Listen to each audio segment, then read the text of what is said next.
El libro de Génesis, una historia de orígenes. La creación. El libro de Génesis es el primer libro de la Biblia y nos narra los orígenes del universo, la humanidad y el pueblo de Israel, permitiéndonos comprender los fundamentos de la fe judeo-cristiana a través de la historia de la creación, la caída del hombre, el diluvio universal y las vidas de los patriarcas como Abraham, Isaac y Jacob.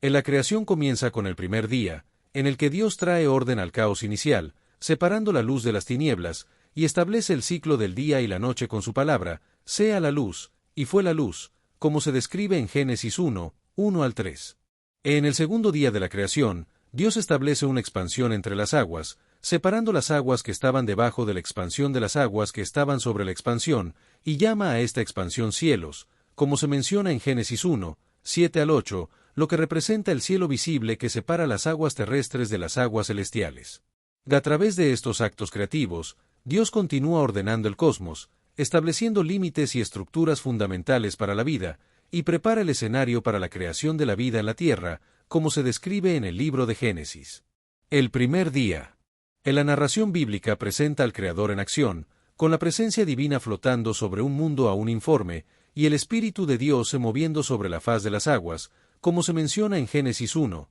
2, preparando el escenario para la creación. El estado inicial de la creación se caracterizó por la mezcla de todas las aguas sin distinción, hasta que Dios dio el comando divino: haya expansión en medio de las aguas, y separe las aguas de las aguas, Génesis 1, 6, lo que llevó a la ejecución creativa de la separación de las aguas. Dios estableció el firmamento como barrera entre las aguas superiores e inferiores y denominó a esta expansión cielos, completando así el segundo día de la creación. El segundo día. El tercer día de la creación marcó un hito importante con la aparición de la tierra seca y el surgimiento de la vegetación, cuando Dios ordenó: júntense las aguas que están debajo de los cielos en un lugar, y descúbrase la seca, y fue así, Génesis 1, 9, lo que hizo que las aguas se retiraran para revelar los continentes y formar los mares. En la demarcación entre tierra y mar establecida por Dios, permitió la creación de los ecosistemas necesarios para la subsistencia de plantas y, posteriormente, animales, y luego Dios ordenó que la tierra produjera hierba verde y árboles de fruto, lo que dio lugar a la primera vida vegetal con capacidad de reproducción y autoperpetuación. El proceso de reunión de las aguas separó los océanos de los continentes, creando los límites geográficos fundamentales del planeta, y la formación de mares y continentes estableció el escenario para el desarrollo de los ecosistemas terrestres y marinos, según se describe en el libro de Génesis. La creación de la vegetación es descrita en Génesis 1, 11, donde se establece que la tierra produzca hierba verde y árboles de fruto, y que las plantas fueron creadas con la capacidad de reproducirse según su género, estableciendo el primer ciclo de vida autosostenible. El tercer día. En el cuarto día de la creación, Dios estableció los cuerpos celestes, como el sol, la luna y las estrellas, que gobernarían el día y la noche, y que establecieron el calendario y los ciclos temporales que regirían la vida en la tierra, como se describe en Génesis 1, 14 al 18. El sol, la luna y las estrellas tienen propósitos específicos, como proporcionar luz y calor, regular las mareas, marcar los ciclos diarios y mensuales, y servir como puntos de navegación, y su función es descrita en Génesis 1, 16 al 18. El propósito de los cuerpos celestes es establecer el calendario, marcar festividades y tiempos de siembra, y permitir la medición del tiempo, como se establece en Génesis 1, 14. El cuarto día. En el quinto día de la creación, Dios creó las primeras criaturas animadas en las aguas y en el aire, como se describe en Génesis 1, 20 al 22, y estableció la diversidad de especies acuáticas y aves, cada una según su género. Dios bendijo a las criaturas vivientes y les dio el mandato de reproducción y expansión, como se establece en Génesis 1, 22, y esto marcó el comienzo de la vida animal en la tierra. En la sección describe la creación de los seres acuáticos y las aves del cielo, según lo escrito en Génesis 1, 20, donde se menciona que las aguas produjeron reptiles de ánima viviente y las aves que vuelen sobre la tierra en la expansión de los cielos. En la primera bendición se refiere a la orden dada por Dios a los seres acuáticos y las aves para que fructifiquen y se multipliquen, y se les da la capacidad de perpetuar sus especies y llenar sus respectivos hábitats. El quinto día. El sexto día de la creación es descrito como la culminación de la obra creadora, donde aparecen los animales terrestres y finalmente el ser humano, creado a imagen y semejanza de Dios, con capacidad para relacionarse con su Creador y administrar la creación. El ser humano es creado con la capacidad de señorear sobre los peces del mar, las aves de los cielos, las bestias y toda la tierra, y se menciona que el ser humano es creado varón y hembra, a imagen de Dios. El séptimo día es descrito como el día en que Dios descansó de toda su obra y lo bendijo, estableciendo un patrón para la humanidad de trabajo y descanso, y se convirtió en el fundamento del sábado para el pueblo de Israel, un tiempo apartado para recordar al Creador y renovar el vínculo con Él. En la creación del ser humano y los animales terrestres se describe en Génesis 1, 24 al 27, donde se menciona que la tierra se pobló de criaturas diversas, cada una según su especie, y que el ser humano fue creado para relacionarse con su Creador y administrar la creación. En la sección también describe la creación de los animales domésticos, bestias salvajes, reptiles y animales que se arrastran sobre la tierra, y se menciona que el ser humano tiene la capacidad de señorear sobre todos ellos. El sexto día y el séptimo día. En la culminación de la creación se describe en Génesis 2, 1, donde se dice que y fueron acabados los cielos y la tierra, y todo su ornamento, lo que marca el final de la creación del universo. Después de la culminación, Dios se tomó un descanso el día séptimo, como se menciona en Génesis 2, 2, y reposó el día séptimo de toda su obra que había hecho, y lo bendijo y santificó, según Génesis 2, 3, y bendijo Dios al día séptimo y santificólo, porque en él reposó de toda su obra. El jardín del Edén. Dios creó el jardín del Edén como un hábitat perfecto para el hombre, como se describe en Génesis 2, 8, y había Jehová Dios plantado un huerto en Edén al oriente, y puso allí al hombre que había formado, y lo llenó de belleza estética y abundancia de alimentos, incluyendo el árbol de la vida y el árbol de la ciencia del bien y del mal.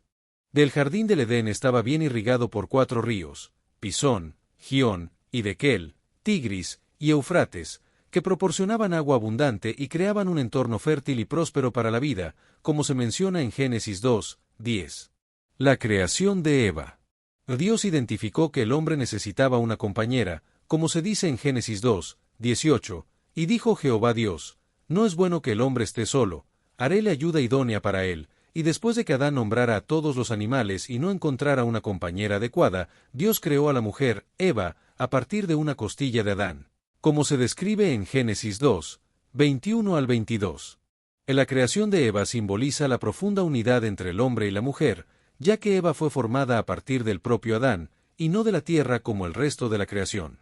En la sección comienza con el diagnóstico divino de que no es bueno que el hombre esté solo, lo que lleva a la búsqueda de compañía para Adán, quien nombra a todos los animales pero no encuentra una ayuda idónea para él, según se menciona en Génesis 2, 18 y 2, 20. En la intervención divina se produce cuando Jehová Dios hace caer un sueño profundo sobre Adán y crea a la mujer a partir de una de sus costillas, como se describe en Génesis 2, 21 y 2, 22, lo que lleva a Adán a reconocer a la mujer como hueso de mis huesos y carne de mi carne, según Génesis 2, 23. La tentación y la caída. En la armonía del Edén se ve amenazada por la astucia de la serpiente, que se acerca a Eva con una pregunta engañosa y cuestiona la palabra divina, lo que lleva a Eva a responder y explicar la prohibición divina, como se menciona en Génesis 3, 1 al 3.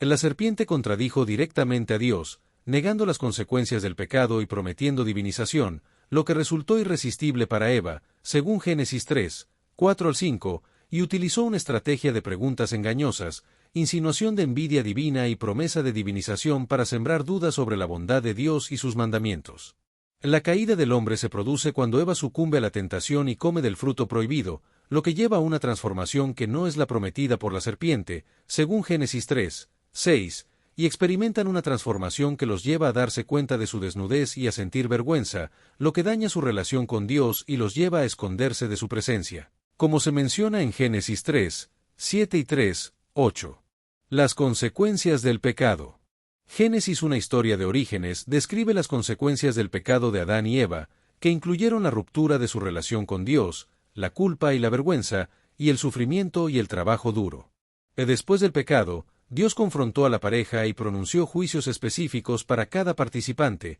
incluyendo la maldición de la serpiente, el aumento del dolor y el sufrimiento para la mujer, y la maldición de la tierra para el hombre. La consecuencia definitiva del pecado fue la muerte física y espiritual, que entró en la experiencia humana después de la caída, como se describe en Génesis 3, 19, polvo eres, y al polvo serás tornado. Caín y Abel. En la sección también describe la historia de Caín y Abel, los dos hijos de Adán y Eva, que siguieron caminos diferentes y representaron las dos ocupaciones fundamentales de la humanidad primitiva, el pastoreo y la agricultura.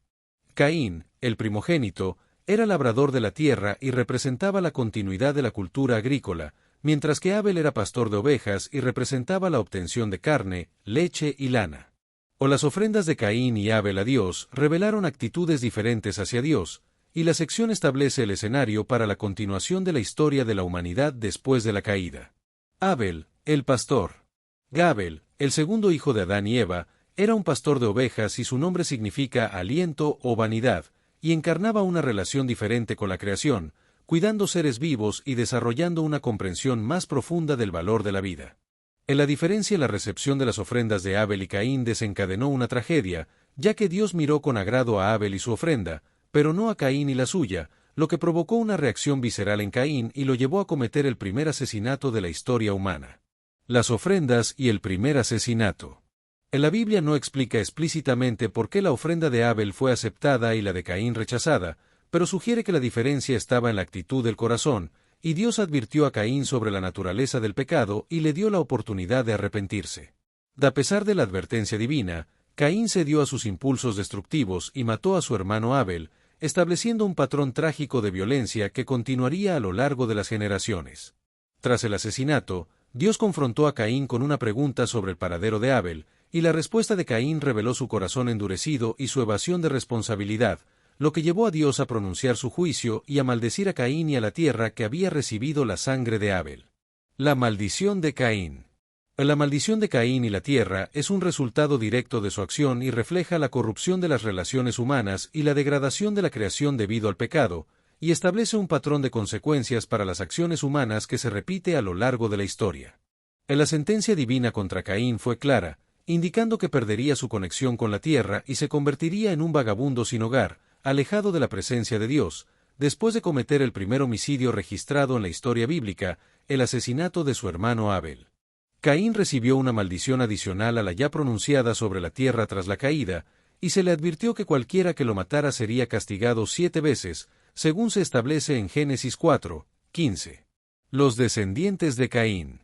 A pesar de su condena, Caín estableció una familia y fundó la primera ciudad registrada, llamada Enoc, lo que marca el inicio de la civilización urbana, y su descendencia destacó por sus contribuciones culturales y tecnológicas, como la ganadería organizada, las artes musicales y la metalurgia. Los descendientes de Caín, como Jabal, Jubal y Tubal al-Caín, fueron pioneros en diversas áreas, como la ganadería nómada, la música y la metalurgia, lo que sentó las bases para el desarrollo tecnológico y cultural de la humanidad. Sin embargo, la violencia persistió en la línea de Caín, como se muestra en el canto de Lamec, quien glorificaba la venganza desproporcionada, según se relata en Génesis 4:23 al 24. Set, el sustituto. Después de la expulsión de Caín, Dios proveyó a Adán y Eva otro hijo, Ses, cuyo nombre significa sustituido o designado, indicando que venía a ocupar el lugar del hijo perdido, Abel, y se convirtió en el iniciador de una nueva línea de descendencia. En la línea genealógica de Set se caracterizó por la devoción a Dios, como se menciona en Génesis 4:26, donde se inició la adoración organizada o la invocación pública del nombre de Dios.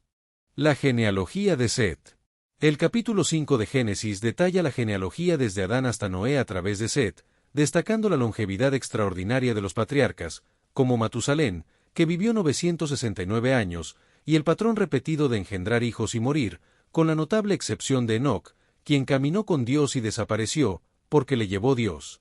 Como se menciona en Génesis 5:24. La tabla genealógica muestra la edad de cada patriarca al tener un hijo, los años que vivieron después y su edad total, incluyendo a Adán, Set, Enos, Cainán, Maalaleel, Jared, Enoc, Matusalén y Lamec. La corrupción de la humanidad. La corrupción de la humanidad se describe en Génesis 6:5, donde se menciona que la malicia de los hombres era mucha en la tierra y que todo designio de los pensamientos del corazón de ellos era de continuo solamente el mal, lo que provocó un profundo pesar divino y la decisión de raer a los hombres de la faz de la tierra. En la causa particular de esta corrupción se atribuye a la unión entre los hijos de Dios, posiblemente la línea de Set, y las hijas de los hombres, posiblemente la línea de Caín, lo que disolvió la separación entre la comunidad fiel y la sociedad corrupta, como se menciona en Génesis 6, 2. La corrupción universal alcanzó cada rincón del corazón humano, afectando no solo acciones externas sino también pensamientos y motivaciones internas, y el fracaso de la separación entre la línea piadosa y la línea mundana llevó a compromisos morales y espirituales que aceleraron la corrupción. En la sociedad antediluviana se caracterizó por la injusticia, la agresión y el abuso, reflejando externamente la corrupción interna del corazón, como se menciona en Génesis 6, 11, donde se dice: «Y corrompióse la tierra delante de Dios, y estaba la tierra llena de violencia».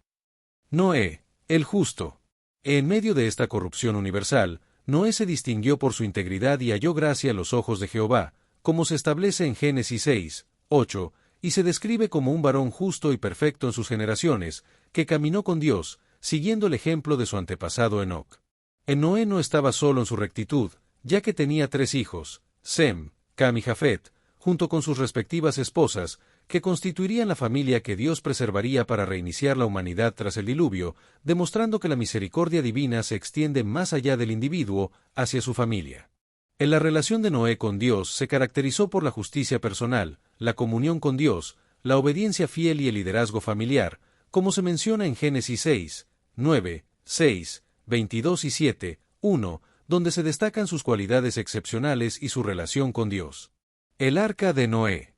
Dios reveló a Noé su plan para juzgar al mundo y le dio instrucciones precisas para la salvación, que incluían la construcción de un arca de madera de gopher, con dimensiones monumentales de 135 metros de largo, 22,5 metros de ancho y 13,5 metros de alto, y una estructura interna específica con 3 niveles y compartimentos para organizar a los animales y almacenar provisiones. Del arca tenía una estructura interna específica, con una ventana en la parte superior, una puerta y 3 niveles, lo que permitiría organizar a los animales y almacenar provisiones suficientes para un largo periodo, y se impermeabilizó con brea por dentro y por fuera para prevenir filtraciones, utilizando una técnica de calafateo común en embarcaciones antiguas. En la organización interna del arca de Noé incluía numerosos compartimentos para diferentes especies de animales, áreas de almacenamiento para alimentos y espacios habitables para Noé y su familia durante su estancia a bordo. Instrucciones finales y el inicio del diluvio.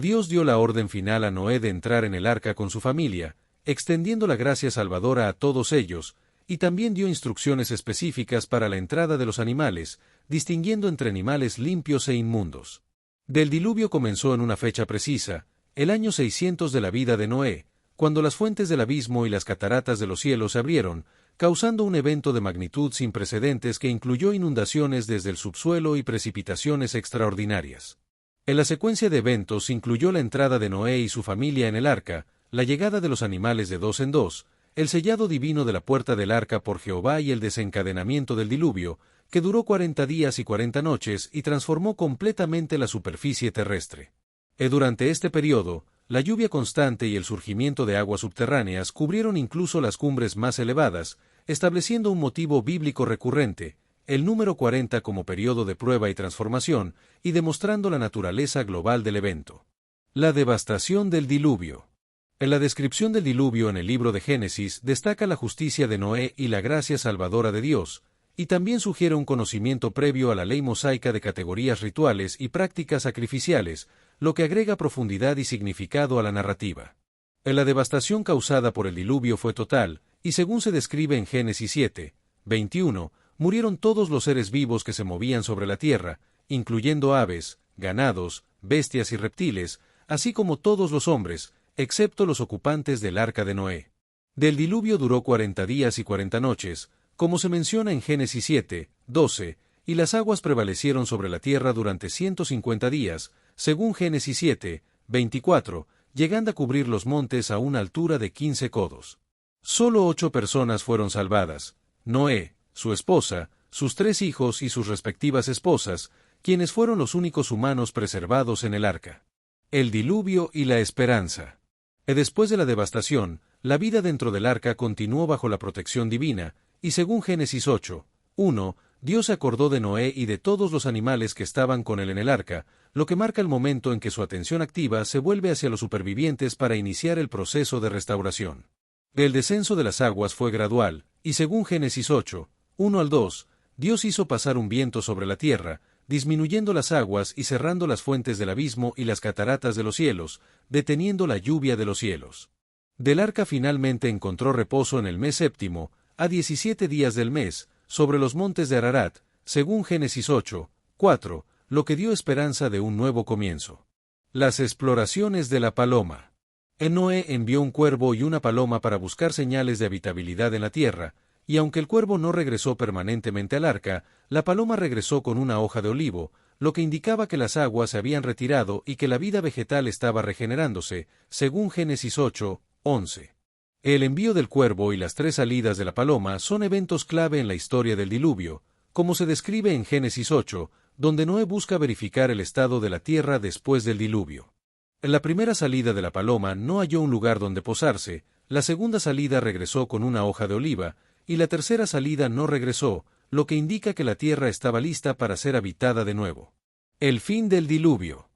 Tras la tercera exploración de la paloma, Noé verificó con sus propios ojos el estado de la tierra y vio que las aguas se habían enjugado, pero esperó pacientemente la orden divina para salir del arca, demostrando su obediencia constante a Dios. La orden divina llegó en Génesis 8, 15 al 16, donde Dios le dice a Noé que salga del arca con su familia y los animales, lo que marca el inicio de una repoblación mundial, con todas las especies dispersándose desde un punto común para ocupar nuevamente sus nichos ecológicos en un mundo renovado. El pacto del arco iris. La primera acción de Noé al pisar tierra firme fue edificar un altar a Jehová y ofrecer un holocausto, demostrando su gratitud y adoración, y la respuesta divina fue de aceptación y promesa, sellada con el signo visible del arco iris, que garantiza la estabilidad futura del mundo natural. El pacto del arco iris, descrito en Génesis 9, 13 al 16, es un compromiso unilateral de Dios para no destruir la tierra por causa del hombre, y es un recordatorio perpetuo del pacto entre Dios y toda alma viviente,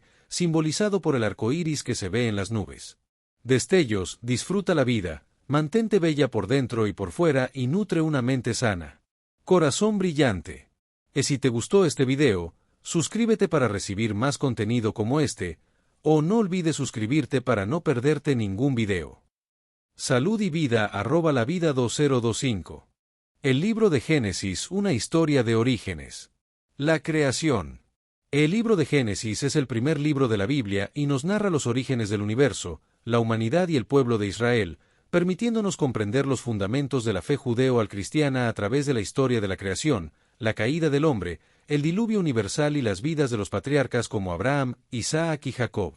La creación comienza con el primer día, en el que Dios trae orden al caos inicial, separando la luz de las tinieblas, y establece el ciclo del día y la noche con su palabra, sea la luz, y fue la luz, como se describe en Génesis 1, 1 al 3. En el segundo día de la creación, Dios establece una expansión entre las aguas, separando las aguas que estaban debajo de la expansión de las aguas que estaban sobre la expansión, y llama a esta expansión cielos, como se menciona en Génesis 1, 7 al 8, lo que representa el cielo visible que separa las aguas terrestres de las aguas celestiales. A través de estos actos creativos, Dios continúa ordenando el cosmos, estableciendo límites y estructuras fundamentales para la vida, y prepara el escenario para la creación de la vida en la tierra, como se describe en el libro de Génesis. El primer día. En la narración bíblica presenta al Creador en acción, con la presencia divina flotando sobre un mundo aún informe, y el Espíritu de Dios se moviendo sobre la faz de las aguas, como se menciona en Génesis 1,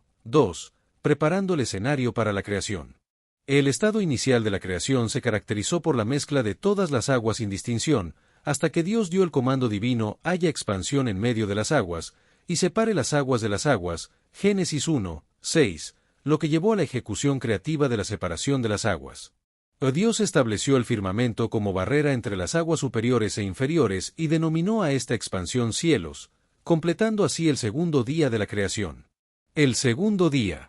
El tercer día de la creación marcó un hito importante con la aparición de la tierra seca y el surgimiento de la vegetación, cuando Dios ordenó: júntense las aguas que están debajo de los cielos en un lugar, y descúbrase la seca, y fue así, Génesis 1, 9, lo que hizo que las aguas se retiraran para revelar los continentes y formar los mares. En la demarcación entre tierra y mar establecida por Dios, permitió la creación de los ecosistemas necesarios para la subsistencia de plantas y, posteriormente, animales, y luego Dios ordenó que la tierra produjera hierba verde y árboles de fruto, lo que dio lugar a la primera vida vegetal con capacidad de reproducción y autoperpetuación. El proceso de reunión de las aguas separó los océanos de los continentes, creando los límites geográficos fundamentales del planeta, y la formación de mares y continentes estableció el escenario para el desarrollo de los ecosistemas terrestres y marinos, según se describe en el libro de Génesis. La creación de la vegetación es descrita en Génesis 1:11, donde se establece que la tierra produzca hierba verde y árboles de fruto,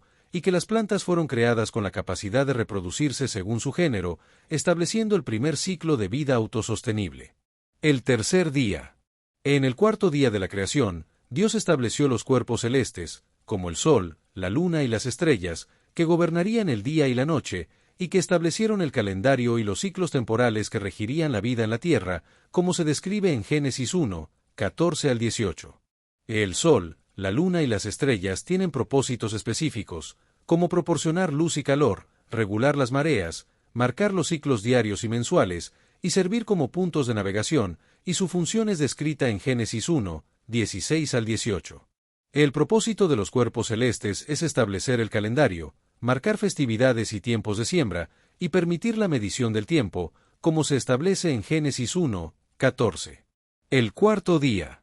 En el quinto día de la creación, Dios creó las primeras criaturas animadas en las aguas y en el aire, como se describe en Génesis 1:20 al 22, y estableció la diversidad de especies acuáticas y aves, cada una según su género.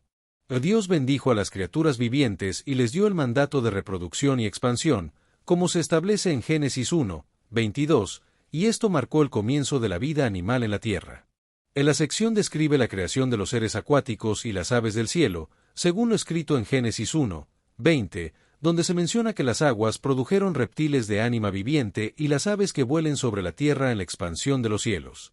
En la primera bendición se refiere a la orden dada por Dios a los seres acuáticos y las aves para que fructifiquen y se multipliquen, y se les da la capacidad de perpetuar sus especies y llenar sus respectivos hábitats. El quinto día. El sexto día de la creación es descrito como la culminación de la obra creadora, donde aparecen los animales terrestres y finalmente el ser humano, creado a imagen y semejanza de Dios, con capacidad para relacionarse con su Creador y administrar la creación. El ser humano es creado con la capacidad de señorear sobre los peces del mar, las aves de los cielos, las bestias y toda la tierra, y se menciona que el ser humano es creado varón y hembra, a imagen de Dios.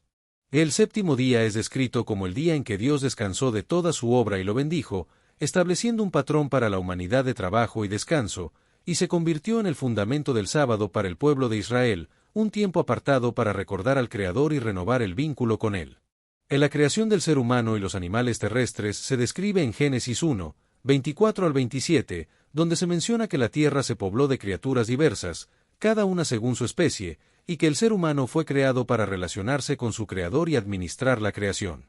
En la sección también describe la creación de los animales domésticos, bestias salvajes, reptiles y animales que se arrastran sobre la tierra, y se menciona que el ser humano tiene la capacidad de señorear sobre todos ellos. El sexto día y el séptimo día. En la culminación de la creación se describe en Génesis 2:1, donde se dice que y fueron acabados los cielos y la tierra, y todo su ornamento, lo que marca el final de la creación del universo. Después de la culminación, Dios se tomó un descanso el día séptimo, como se menciona en Génesis 2:2, y reposó el día séptimo de toda su obra que había hecho, y lo bendijo y santificó, según Génesis 2:3, y bendijo Dios al día séptimo y santificólo, porque en él reposó de toda su obra.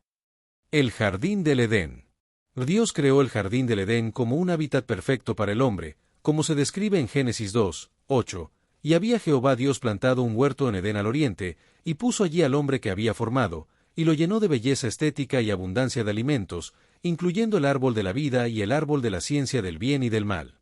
Del jardín del Edén estaba bien irrigado por 4 ríos, Pisón, Gión, Hiddekel, Tigris y Eufrates, que proporcionaban agua abundante y creaban un entorno fértil y próspero para la vida, como se menciona en Génesis 2:10. La creación de Eva. Dios identificó que el hombre necesitaba una compañera, como se dice en Génesis 2:18, y dijo Jehová Dios, no es bueno que el hombre esté solo, haréle ayuda idónea para él, y después de que Adán nombrara a todos los animales y no encontrara una compañera adecuada, Dios creó a la mujer, Eva, a partir de una costilla de Adán, como se describe en Génesis 2, 21 al 22. La creación de Eva simboliza la profunda unidad entre el hombre y la mujer, ya que Eva fue formada a partir del propio Adán, y no de la tierra como el resto de la creación. La sección comienza con el diagnóstico divino de que no es bueno que el hombre esté solo, lo que lleva a la búsqueda de compañía para Adán, quien nombra a todos los animales pero no encuentra una ayuda idónea para él, según se menciona en Génesis 2, 18 y 2, 20. La intervención divina se produce cuando Jehová Dios hace caer un sueño profundo sobre Adán y crea a la mujer a partir de una de sus costillas, como se describe en Génesis 2, 21 y 2, 22, lo que lleva a Adán a reconocer a la mujer como hueso de mis huesos y carne de mi carne, según Génesis 2, 23. La tentación y la caída. La armonía del Edén se ve amenazada por la astucia de la serpiente, que se acerca a Eva con una pregunta engañosa y cuestiona la palabra divina, lo que lleva a Eva a responder y explicar la prohibición divina, como se menciona en Génesis 3, 1 al 3. La serpiente contradijo directamente a Dios, negando las consecuencias del pecado y prometiendo divinización, lo que resultó irresistible para Eva, según Génesis 3, 4 al 5, y utilizó una estrategia de preguntas engañosas, insinuación de envidia divina y promesa de divinización para sembrar dudas sobre la bondad de Dios y sus mandamientos. La caída del hombre se produce cuando Eva sucumbe a la tentación y come del fruto prohibido, lo que lleva a una transformación que no es la prometida por la serpiente, según Génesis 3, 6, y experimentan una transformación que los lleva a darse cuenta de su desnudez y a sentir vergüenza, lo que daña su relación con Dios y los lleva a esconderse de su presencia, como se menciona en Génesis 3, 7 y 3, 8. Las consecuencias del pecado. Génesis, una historia de orígenes, describe las consecuencias del pecado de Adán y Eva, que incluyeron la ruptura de su relación con Dios, la culpa y la vergüenza, y el sufrimiento y el trabajo duro. Después del pecado, Dios confrontó a la pareja y pronunció juicios específicos para cada participante, incluyendo la maldición de la serpiente, el aumento del dolor y el sufrimiento para la mujer, y la maldición de la tierra para el hombre. La consecuencia definitiva del pecado fue la muerte física y espiritual, que entró en la experiencia humana después de la caída, como se describe en Génesis 3, 19, polvo eres, y al polvo serás tornado. Caín y Abel. La sección también describe la historia de Caín y Abel, los dos hijos de Adán y Eva, que siguieron caminos diferentes y representaron las dos ocupaciones fundamentales de la humanidad primitiva, el pastoreo y la agricultura. Caín, el primogénito, era labrador de la tierra y representaba la continuidad de la cultura agrícola, mientras que Abel era pastor de ovejas y representaba la obtención de carne, leche y lana. Las ofrendas de Caín y Abel a Dios revelaron actitudes diferentes hacia Dios, y la sección establece el escenario para la continuación de la historia de la humanidad después de la caída. Abel, el pastor. Abel, el segundo hijo de Adán y Eva, era un pastor de ovejas y su nombre significa aliento o vanidad, y encarnaba una relación diferente con la creación, cuidando seres vivos y desarrollando una comprensión más profunda del valor de la vida. La diferencia en la recepción de las ofrendas de Abel y Caín desencadenó una tragedia, ya que Dios miró con agrado a Abel y su ofrenda, pero no a Caín y la suya, lo que provocó una reacción visceral en Caín y lo llevó a cometer el primer asesinato de la historia humana. Las ofrendas y el primer asesinato. La Biblia no explica explícitamente por qué la ofrenda de Abel fue aceptada y la de Caín rechazada, pero sugiere que la diferencia estaba en la actitud del corazón, y Dios advirtió a Caín sobre la naturaleza del pecado y le dio la oportunidad de arrepentirse. A pesar de la advertencia divina, Caín cedió a sus impulsos destructivos y mató a su hermano Abel, estableciendo un patrón trágico de violencia que continuaría a lo largo de las generaciones. Tras el asesinato, Dios confrontó a Caín con una pregunta sobre el paradero de Abel, y la respuesta de Caín reveló su corazón endurecido y su evasión de responsabilidad, lo que llevó a Dios a pronunciar su juicio y a maldecir a Caín y a la tierra que había recibido la sangre de Abel. La maldición de Caín.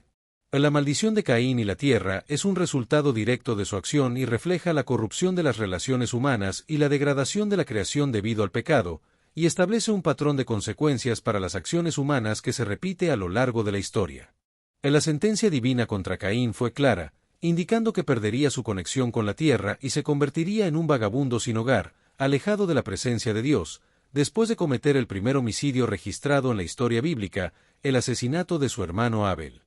Caín recibió una maldición adicional a la ya pronunciada sobre la tierra tras la caída, y se le advirtió que cualquiera que lo matara sería castigado 7 veces, según se establece en Génesis 4:15. Los descendientes de Caín. A pesar de su condena, Caín estableció una familia y fundó la primera ciudad registrada, llamada Enoc, lo que marca el inicio de la civilización urbana, y su descendencia destacó por sus contribuciones culturales y tecnológicas, como la ganadería organizada, las artes musicales y la metalurgia. En los descendientes de Caín, como Jabal, Jubal y Tubal al-Caín, fueron pioneros en diversas áreas, como la ganadería nómada, la música y la metalurgia, lo que sentó las bases para el desarrollo tecnológico y cultural de la humanidad. Sin embargo, la violencia persistió en la línea de Caín, como se muestra en el canto de Lamec, quien glorificaba la venganza desproporcionada, según se relata en Génesis 4:23 al 24. Set, el sustituto. Después de la expulsión de Caín, Dios proveyó a Adán y Eva otro hijo, Ses, cuyo nombre significa sustituido o designado, indicando que venía a ocupar el lugar del hijo perdido, Abel, y se convirtió en el iniciador de una nueva línea de descendencia. En la línea genealógica de Set se caracterizó por la devoción a Dios, como se menciona en Génesis 4:26, donde se inició la adoración organizada o la invocación pública del nombre de Dios. La genealogía de Set. El capítulo 5 de Génesis detalla la genealogía desde Adán hasta Noé a través de Set, destacando la longevidad extraordinaria de los patriarcas, como Matusalén, que vivió 969 años, y el patrón repetido de engendrar hijos y morir, con la notable excepción de Enoc, quien caminó con Dios y desapareció, porque le llevó Dios. Como se menciona en Génesis 5:24. La tabla genealógica muestra la edad de cada patriarca al tener un hijo, los años que vivieron después y su edad total, incluyendo a Adán, Set, Enos, Cainán, Maalaleel, Jared, Enoc, Matusalén y Lamec. La corrupción de la humanidad. La corrupción de la humanidad se describe en Génesis 6:5, donde se menciona que la malicia de los hombres era mucha en la tierra y que todo designio de los pensamientos del corazón de ellos era de continuo solamente el mal, lo que provocó un profundo pesar divino y la decisión de raer a los hombres de la faz de la tierra. En la causa particular de esta corrupción se atribuye a la unión entre los hijos de Dios, posiblemente la línea de Set, y las hijas de los hombres, posiblemente la línea de Caín, lo que disolvió la separación entre la comunidad fiel y la sociedad corrupta, como se menciona en Génesis 6:2. La corrupción universal alcanzó cada rincón del corazón humano, afectando no solo acciones externas sino también pensamientos y motivaciones internas, y el fracaso de la separación entre la línea piadosa y la línea mundana llevó a compromisos morales y espirituales que aceleraron la corrupción. En la sociedad antediluviana se caracterizó por la injusticia, la agresión y el abuso, reflejando externamente la corrupción interna del corazón, como se menciona en Génesis 6:11, donde se dice: y corrompióse la tierra delante de Dios, y estaba la tierra llena de violencia. Noé, el justo. En medio de esta corrupción universal, Noé se distinguió por su integridad y halló gracia a los ojos de Jehová, como se establece en Génesis 6:8, y se describe como un varón justo y perfecto en sus generaciones, que caminó con Dios, siguiendo el ejemplo de su antepasado Enoc. Noé no estaba solo en su rectitud, ya que tenía 3 hijos, Sem, Cam y Jafet, junto con sus respectivas esposas, que constituirían la familia que Dios preservaría para reiniciar la humanidad tras el diluvio, demostrando que la misericordia divina se extiende más allá del individuo, hacia su familia. En la relación de Noé con Dios se caracterizó por la justicia personal, la comunión con Dios, la obediencia fiel y el liderazgo familiar, como se menciona en Génesis 6:9, 6, 22 y 7:1, donde se destacan sus cualidades excepcionales y su relación con Dios. El arca de Noé. Dios reveló a Noé su plan para juzgar al mundo y le dio instrucciones precisas para la salvación, que incluían la construcción de un arca de madera de gopher, con dimensiones monumentales de 135 metros de largo, 22,5 metros de ancho y 13,5 metros de alto, y una estructura interna específica con 3 niveles y compartimentos para organizar a los animales y almacenar provisiones. Del arca tenía una estructura interna específica, con una ventana en la parte superior, una puerta y 3 niveles, lo que permitiría organizar a los animales y almacenar provisiones suficientes para un largo periodo, y se impermeabilizó con brea por dentro y por fuera para prevenir filtraciones, utilizando una técnica de calafateo común en embarcaciones antiguas. En la organización interna del Arca de Noé incluía numerosos compartimentos para diferentes especies de animales, áreas de almacenamiento para alimentos y espacios habitables para Noé y su familia durante su estancia a bordo. Instrucciones finales y el inicio del diluvio. Dios dio la orden final a Noé de entrar en el arca con su familia, extendiendo la gracia salvadora a todos ellos, y también dio instrucciones específicas para la entrada de los animales, distinguiendo entre animales limpios e inmundos. Del diluvio comenzó en una fecha precisa, el año 600 de la vida de Noé, cuando las fuentes del abismo y las cataratas de los cielos se abrieron, causando un evento de magnitud sin precedentes que incluyó inundaciones desde el subsuelo y precipitaciones extraordinarias. En la secuencia de eventos incluyó la entrada de Noé y su familia en el arca, la llegada de los animales de dos en dos, el sellado divino de la puerta del arca por Jehová y el desencadenamiento del diluvio, que duró 40 días y 40 noches y transformó completamente la superficie terrestre. Durante este periodo, la lluvia constante y el surgimiento de aguas subterráneas cubrieron incluso las cumbres más elevadas, estableciendo un motivo bíblico recurrente, el número 40 como periodo de prueba y transformación, y demostrando la naturaleza global del evento. La devastación del diluvio.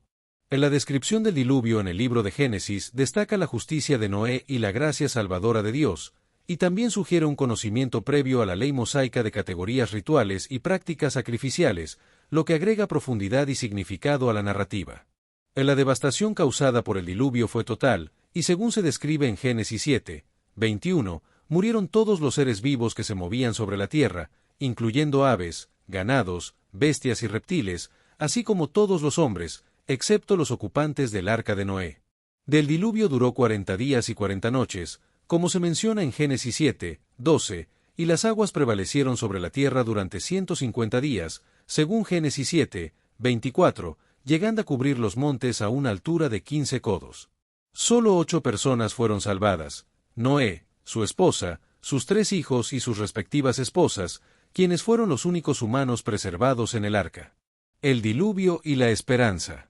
Después de la devastación, la vida dentro del arca continuó bajo la protección divina, y según Génesis 8, 1, Dios se acordó de Noé y de todos los animales que estaban con él en el arca, lo que marca el momento en que su atención activa se vuelve hacia los supervivientes para iniciar el proceso de restauración. El descenso de las aguas fue gradual, y según Génesis 8, 1 al 2, Dios hizo pasar un viento sobre la tierra, disminuyendo las aguas y cerrando las fuentes del abismo y las cataratas de los cielos, deteniendo la lluvia de los cielos. Del arca finalmente encontró reposo en el mes séptimo, a 17 días del mes, sobre los montes de Ararat, según Génesis 8, 4, lo que dio esperanza de un nuevo comienzo. Las exploraciones de la paloma. Noé envió un cuervo y una paloma para buscar señales de habitabilidad en la tierra, y aunque el cuervo no regresó permanentemente al arca, la paloma regresó con una hoja de olivo, lo que indicaba que las aguas se habían retirado y que la vida vegetal estaba regenerándose, según Génesis 8,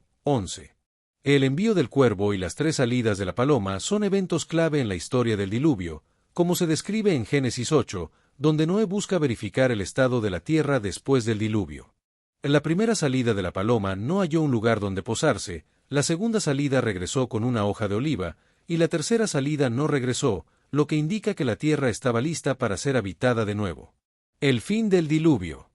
Tras la tercera exploración de la paloma, Noé verificó con sus propios ojos el estado de la tierra y vio que las aguas se habían enjugado, pero esperó pacientemente la orden divina para salir del arca, demostrando su obediencia constante a Dios. La orden divina llegó en Génesis 8, 15 al 16, donde Dios le dice a Noé que salga del arca con su familia y los animales, lo que marca el inicio de una repoblación mundial, con todas las especies dispersándose desde un punto común para ocupar nuevamente sus nichos ecológicos en un mundo renovado. El pacto del arco iris. La primera acción de Noé al pisar tierra firme fue edificar un altar a Jehová y ofrecer un holocausto, demostrando su gratitud y adoración, y la respuesta divina fue de aceptación y promesa, sellada con el signo visible del arco iris, que garantiza la estabilidad futura del mundo natural. El pacto del arco iris, descrito en Génesis 9, 13 al 16, es un compromiso unilateral de Dios para no destruir la tierra por causa del hombre, y es un recordatorio perpetuo del pacto entre Dios y toda alma viviente,